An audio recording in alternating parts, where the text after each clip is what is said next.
네, 휴대폰을 구입할 때 얼마나 많이 할인을 받으셨는지 모르겠습니다. 내가 살 때는 항상 보조금 혜택이 별로 없는 것 같은데 이 다른 사람들이 공짜 폰 샀다고 좋아할 때는 상당히 좀 열이 많이 받습니다. 속상한데요. 자, 앞으로는 정부가 이 보조금 상한액을 이 주기별로 정하는 단말기 유통구조 개선법, 이름이 좀 깁니다만 10월부터 시행을 한다고 합니다. 한지 기자가 보도합니다.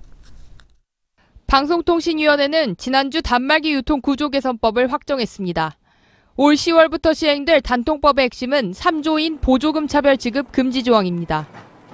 이통시장이 포화 상태에 달하면서 5,400만 명의 가입자들을 서로 뺏으려고 하다 보니 보조금 경쟁이 치열해졌고 최신 스마트폰 공짜 지급 등 극단적인 보조금 마케팅이 횡행하면서 심각한 문제로 대두된 바 있습니다. 방통위는 휴대폰 보조금 상한액을 25만 원에서 35만 원 선으로 6개월마다 조정하기로 했습니다.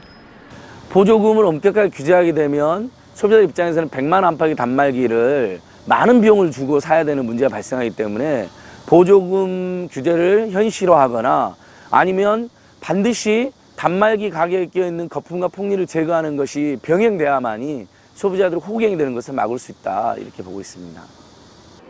단통법 4조인 보조금 공시 의무에는 이통사가 공시한 보조금의 15% 범위에서 대리점과 판매점이 보조금을 추가 지급할 수 있다는 단서 조항을 달았습니다. 대리점과 판매점에게 자율성을 보장해 준 것으로 이통사가 보조금을 20만 원으로 홈페이지에 공시했을 때 대리점은 15%인 3만 원을 추가해 23만 원을 보조금으로 지급할 수 있습니다.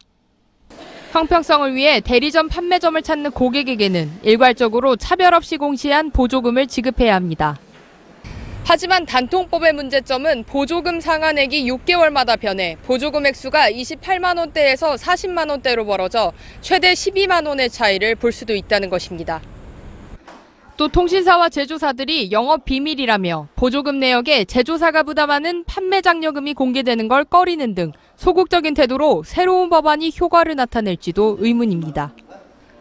전문가들은 단통법이 천차만별인 보조금을 막고 건전한 유통구조를 만들자는 취지에서 제정됐지만 이통사 제조업체들이 반발하면서 제대로 효과를 발휘할 수 있을지에 대해 의구심을 드러내고 있는 상황입니다. 서울경제TV 한지입니다.